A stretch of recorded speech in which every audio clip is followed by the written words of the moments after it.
அடுத்ததா நமக்கு தொல்லை கொடுக்க போறது ரம்யாவும் ஆதித்யாவும்.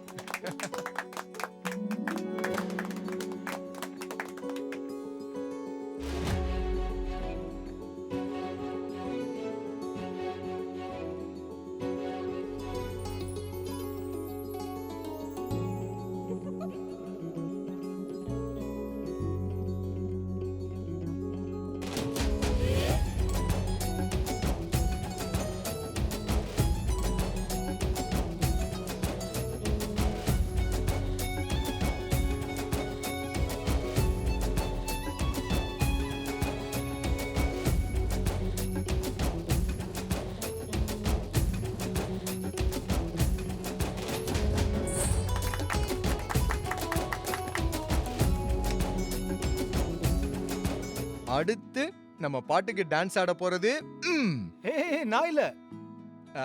நம்ம தர்ஷினியும் நிவாஷும்.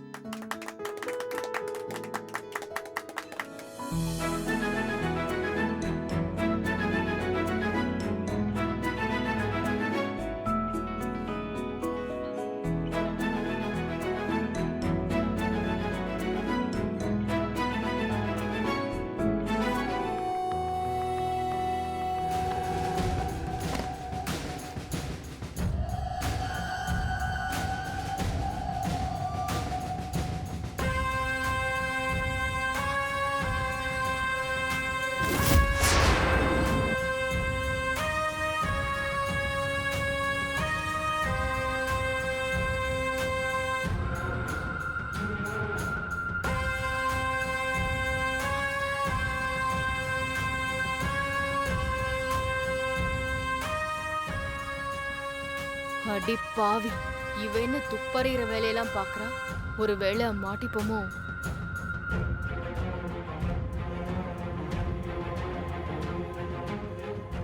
என்ன மருந்து தனியா டியூப் தனியா இருக்கு? இதுல ஏதாவது மாத்தி போட்டு பாட்டிக்கு ஏதாவது ஆயிருக்குமோ?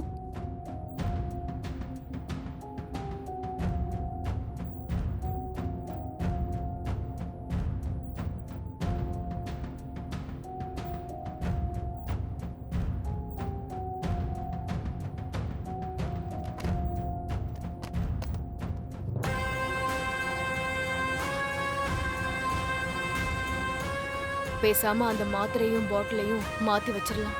அப்பதான் நம்ம தப்பிக்க முடியும்.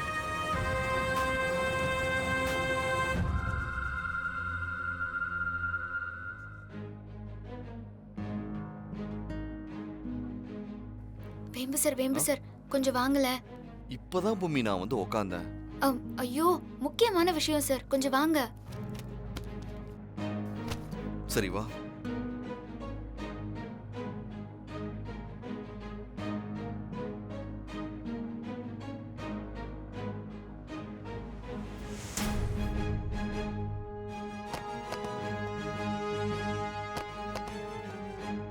இத பாத்தீங்களா? பாட்டிக்கு இப்ப கொடுத்த மாத்திரையில மருந்தே இல்லைன்னு நினைக்கிறேன். கீழே எல்லாம் வேற கொட்டி இருக்கு.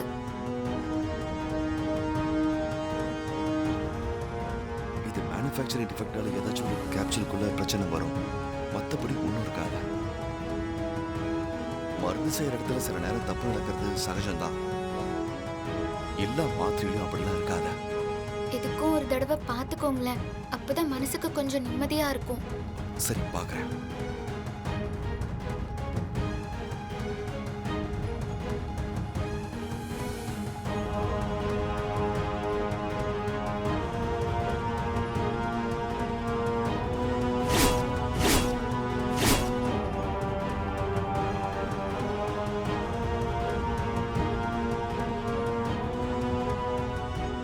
பாரு, எல்லாமே கரெக்டா இருக்கு பூமி. தேவையில்லாம நீ கன்ஃபியூஸ் ஆகி மத்தவங்களையும் கன்ஃபியூஸ் பண்ணாத. இந்தா.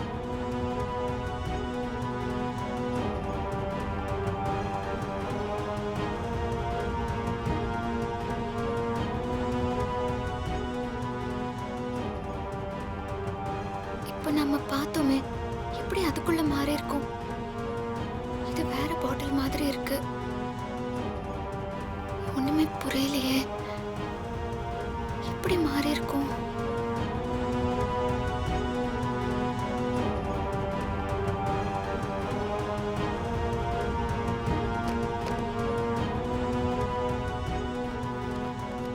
கொஞ்சம் சாப்பிடுங்க பாட்டி. இருமா அஞ்சல, இன்னும் கொஞ்சம் சாப்பிடு அஞ்சல.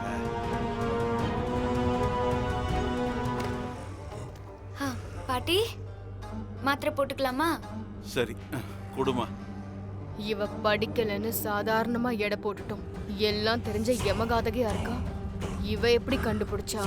நல்ல வேளை இந்த இடத்துல நாம மட்டும் இல்லாம இருந்திருந்தோம், பெரிய சிக்கலா இருக்கும். அவ இந்த விஷயத்துல மட்டும் கேள்வி கேட்டிருந்தா எல்லார் சந்தேகமும் நம்ம பக்கம் திரும்பி இருக்கும். நல்ல வேளை பார்த்து பாட்டில மாத்தினது நல்லதா போச்சு. இல்லைன்னா நான் மாட்டி இருப்பேன். இனிமே உஷாரா இருக்கணும். அப்பா, நாம பேசின மாதிரி சித்தார்த் வீட்டுக்குள்ள நான் என் கேம் ஆரம்பிச்சிட்டேன். முதல் குறி சித்தார்த்தோட பாட்டிக்கு தான் வச்சேன். வீடே அப்படியே ஆடி போயிடுச்சு. இனிமே அடுத்தடுத்து ஒவ்வொரு அடியா நான் கொடுக்க போறேன். அந்த குடும்பமே நில கொலைற வரைக்கும் நான் விடவே மாட்டேன். அதாம்மா எனக்கு வேணும். அந்த குடும்பம் நில குலையணும். அது மூலமா அவங்க பிஸ்னஸ் மொத்தமா படுத்துடணும். எவ்வளவோ மன உளைச்சல இந்த அஞ்சலி ஸ்வீட்ஸ் மூலமா நான் அனுபவிச்சிருக்கேன் தெரியுமா. இன்னைக்கு நேத்ரா ஸ்வீட்ஸ் ஒண்ணுமே இல்லாம போயிடுச்சுமா.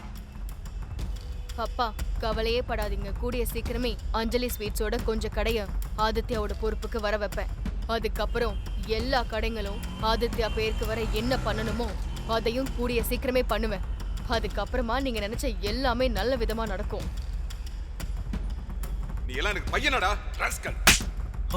இந்த அப்பா மகன்ற உறவெல்லாம் அருந்து போச்சு. நான் செத்தா கூட நீ அந்த வீட்டுக்கு வரக்கூடாது. வாக்குவாதம் முத்தி கோவத்துல அவர் என்ன வீட்டை விட்டு வெளியே போக சொல்லிட்டாரு. இந்த நேத்ரா செலவுக்கு வச்சுக்கோ. எதுக்குப்பா காசெல்லாம்? இருக்கட்டும்மா, எதுக்காவது தேவைப்படும். இதெல்லாம் நான் செலவாவே நினைக்கல. நம்ம எதிர்கால வளர்ச்சிக்கான விதையா தான் நினைக்கிறேன். சரிப்பா. இந்தம்மா, இது என்னப்பா? இதுல சப்பாத்தி குருமா இருக்குமா. உனக்கு பிடிக்குமேன்னு அம்மா செஞ்சு கொடுத்தாம்மா. சரிப்பா, நீங்க தைரியமா போயிட்டு வாங்க. கூடிய சீக்கிரம் நல்ல நல்ல தகவலா நான் உங்களுக்கு கொடுத்துக்கிட்டே இருப்பேன். சரிம்மா, ஜாக்கிரதை. யாருக்கும் எந்த சந்தேகமும் வந்துடக்கூடாது. அப்புறம் நம்ம பிளான் எல்லாமே சொதப்பலாயிடும். ஜாக்கிரதை. அதெல்லாம் நான் பாத்துக்கிறேன்ப்பா. என்ன கண்டுபிடிக்கணும்னா யாராவது பிறந்து தான் வரணும். அப்புறம் நான் ரகுவரன் பேசுறேம்மா. அந்த வீட்டுக்குள்ள உனக்கும் ஆதித்யாக்கும் தேவையான உதவிங்களை நான் பண்ண சொல்றேன். சரிப்பா, நீங்க போயிட்டு வாங்க. நான் சரிம்மா. கிளம்புறேன். பார்த்து பத்திரம்.